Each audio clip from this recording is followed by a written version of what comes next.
playful, clever, colorful, crazy. This is super serious, genius, fine dining, but to a certain point, this is a great experience. This restaurant is... We are back to Lima, and it's time to discover another gem. We are going to visit Kjolle. It's in the same building as Central. So if you make a trip to Lima, you can kill two birds with one stone.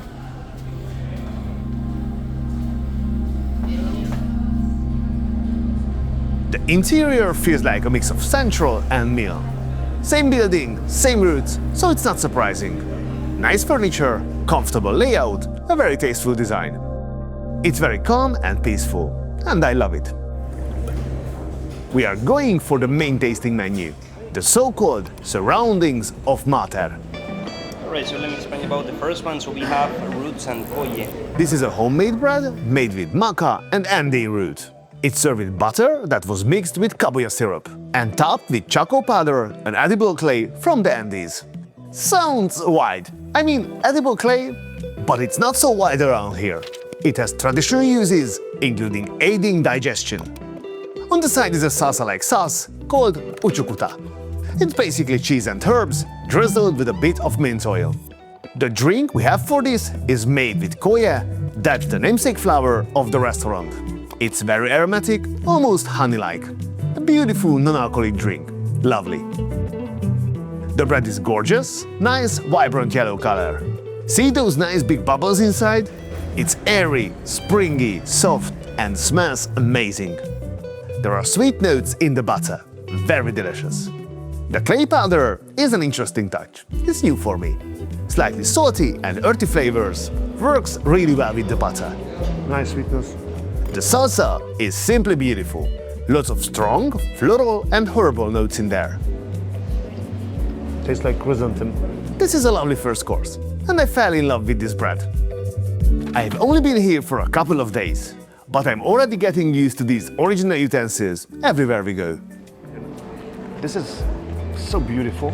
For me, dining in Peru, it's like reading a history book. I can feel it.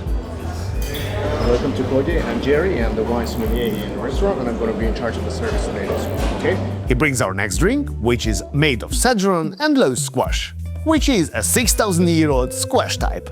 It was made using a salty fermentation, which is interesting because yes, it's kind of salty, but also very refreshing at the same time. An amazing drink, and I really love Jerry's energy. Our next course is sea bass and clams with a citrus sauce, served with sweet potato and white quinoa underneath. The sauce is made of a fruit called lulo. It looks like an orange, but it's more tangy and very acidic, with just a touch of sweetness. This is amazing. Sweetness, bitterness, acidity, spiciness, everything.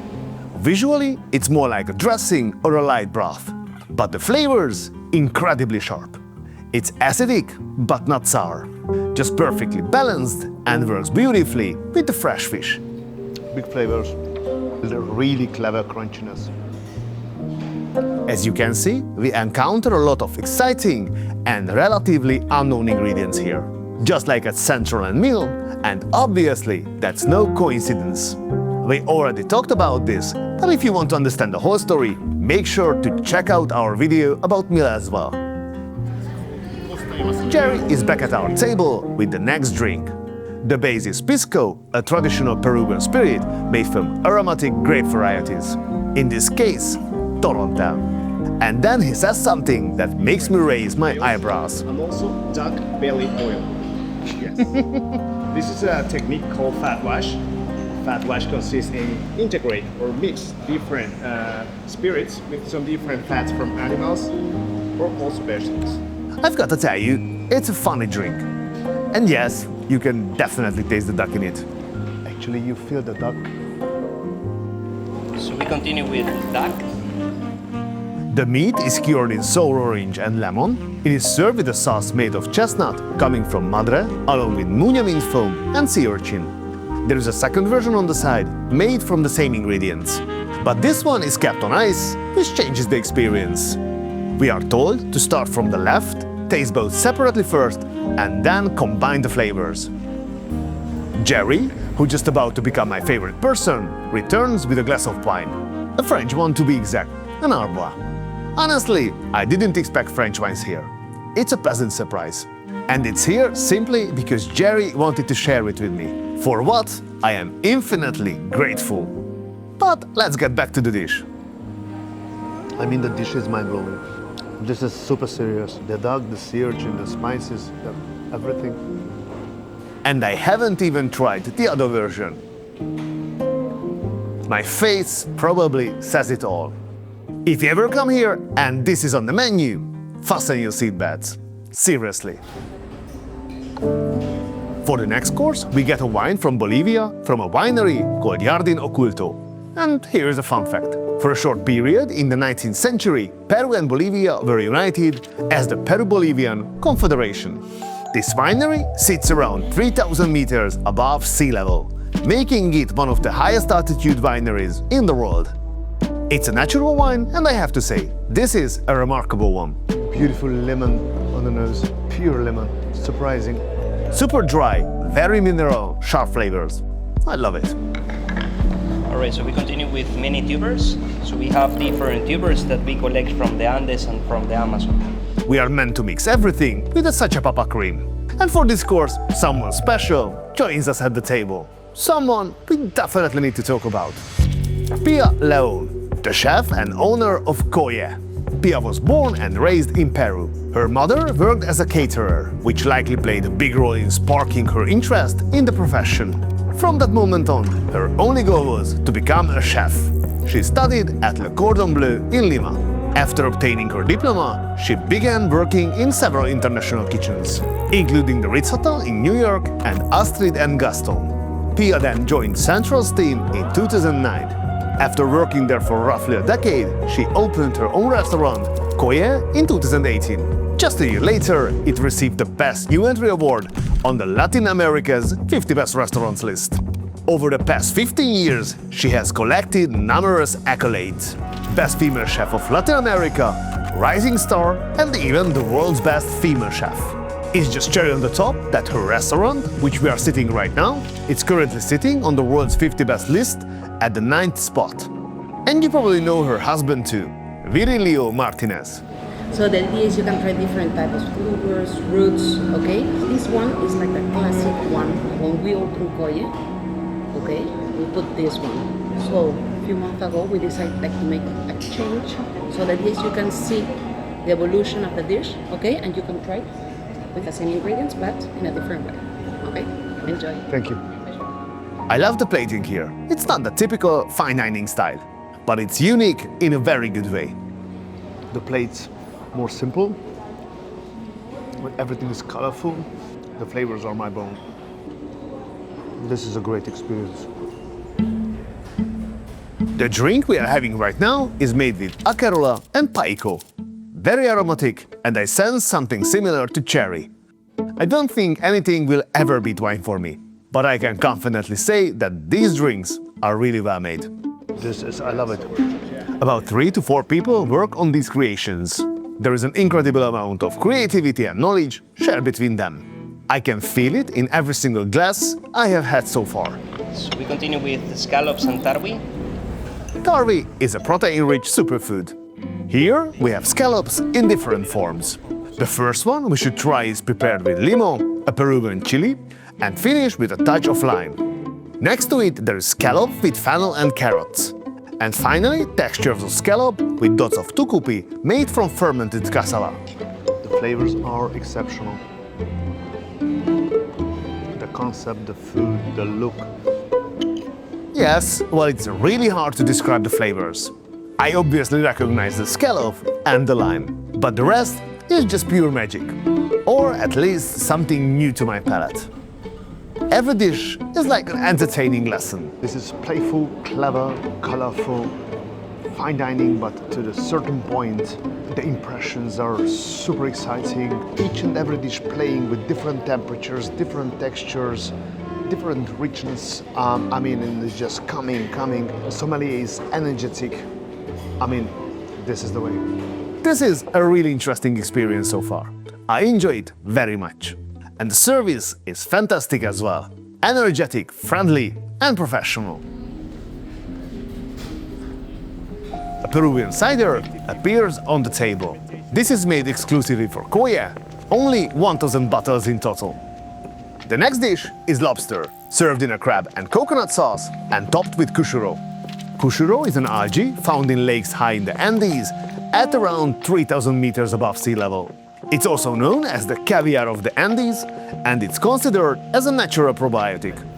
The dish is finished with a pork broth, and we also have a leaf crisp on the side.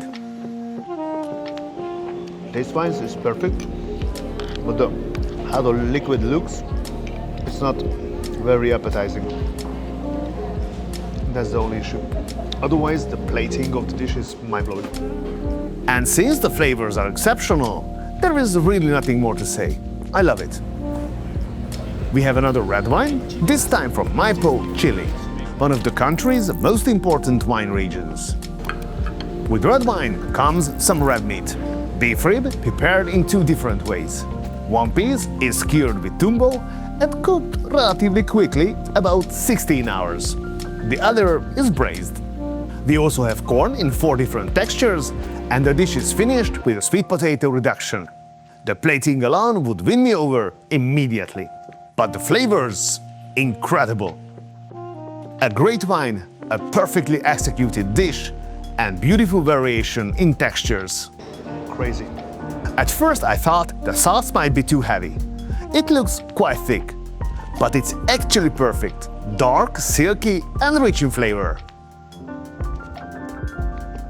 Big news! As you may have already heard, we've launched a new channel where you'll get a closer look into my life through less edited, more raw videos. In the newest video, you'll get a behind-the-scenes look at the trial cooking of a restaurant that has since earned 3 Michelin stars. After that, we continue our journey to Hong Kong, where even more adventures are waiting for us. Don't forget to subscribe because some really awesome videos are coming soon. Thanks! We arrived at the dessert. And in Peru, of course, the first one is made from tubers. It's called cold mashua. Mashua is an Andean tuber, and here it's paired with a fruit called araza. There is also pitahaya or dragon fruit, and a purple tuber crisp on top. I rarely eat potatoes or tubers in desserts, but I have to say, this is fascinating and very, very delicious. I am officially amazed. Genius. For our last dessert, we are also served our last drink. It's made of a cacao-like fruit. They ferment it, and they also use the shell of the fruit to make a perfume that enhances the aroma of the drink. And the dessert is called the bromas mater. First we have ice cream made from copoazu and cacao milk. Then different textures of macambo, along with a warm macambo cream and cacao. I have never had desserts like these before. The concepts are absolutely unique. And while some of the flavors feel familiar, the overall experience is surprising and delicious in a completely new way. And with that, our time at Kjolle comes to an end. What can I say? This is a must-visit if you are traveling to South America. I think we can confidently say Pia is one of the most important and defining figures of modern Peruvian cuisine. Her impact on Peru becoming a culinary destination where such guides as Michelin don't even exist is unquestionable. This family, Pia, Virgilio, and her sister Malena, is doing something truly extraordinary. These are not just restaurants, but experiences like no other. It's a showcase of true depths of gastronomy, tradition, knowledge, and innovation, all while you are enjoying yourself and tasting incredible food. I am truly grateful I had the chance to experience all this. So that's it for today. You know the drill. If you like these videos, there's a nice little subscribe button below. Hit it and have a nice day. You can call me stupid.